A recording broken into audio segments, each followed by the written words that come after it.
Jennifer a beau être une personnalité publique, elle tient à garder sa vie privée.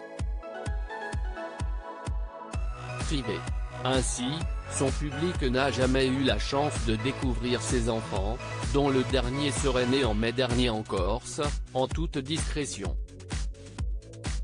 Un heureux événement que la chanteuse de 38 ans a accueilli avec son mari Ambroise Fieschi et sur lequel elle n'a jamais pris la parole.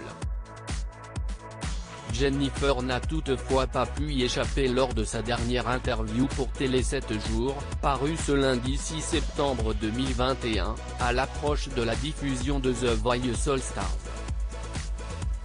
Alors que nos confrères soulignent que 3 enfants constituent une famille nombreuse, Jennifer n'a d'autre choix que de confirmer, si est ça. Et pour elle d'assurer qu'elle reste une madame tout le monde, je passe l'aspirateur et nettoie mes toilettes. Il y a plein de mamans qui bossent et qui essaient de faire de leur mieux.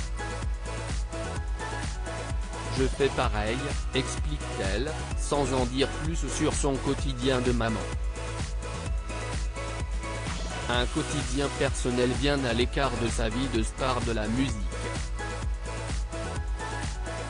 Jennifer a fait ce choix dès sa sortie de la Star Academy, 2001, après une soudaine surexposition sans précédent et lorsqu'elle est devenue maman pour la première fois. Je me cache davantage.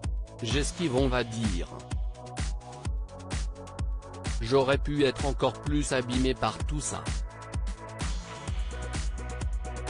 J'ai eu un enfant très tôt, des responsabilités.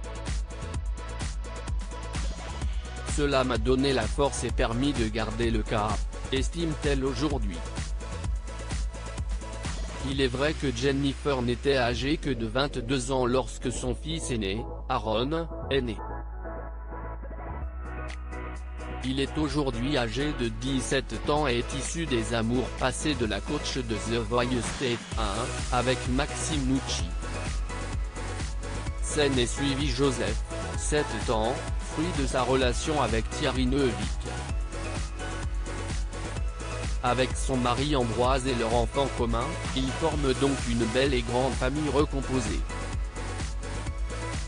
En studio à Londres, nouvel album en préparation, toujours connecté avec sa grande communauté composée notamment de 862 000 abonnés sur Instagram, Jennifer a fait savoir il y a quelques jours qu'elle est retournée en studio pour enregistrer un nouvel album à Londres, dans des conditions live. Comblée à l'idée de reprendre le chemin des studios d'enregistrement, elle avait alors publié plusieurs photos et un long message sur Instagram, remerciant ses fans de la suivre depuis tant d'années. Il y a 3 ans déjà, c'était le début d'une nouvelle page, j'étais fébrile à l'idée de savoir si vous seriez là, toujours au rendez-vous. Et mes craintes se sont vite dissipées.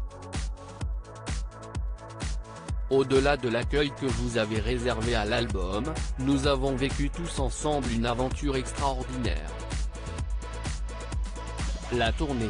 J'ai retrouvé des visages que je connaissais, j'en ai découvert aussi de nouveaux, de toute génération. Nous y sommes. Direction Londres pour démarrer l'enregistrement de l'album. Pouvoir enregistrer dans les conditions live, dans des studios mythiques d'un autre temps et qui ont vu passer les plus grandes stars internationales, voir les chansons prendre vie sans machine et uniquement jouer avec des musiciens incroyables. J'ai voulu cette chaleur, cette proximité et cette authenticité dans le son, dans les mots, ajoutait-elle. J'ai voulu un album pour la scène, avec des cuivres, des violons. Bref, avec de l'âme. J'ai hâte, tellement hâte d'être au moment où cet album sera le vôtre et qu'au détour d'une route, nous pourrons à nouveau nous regarder dans les yeux. Et si est pour bientôt. Le tout signé avec un Je vous aime tellement.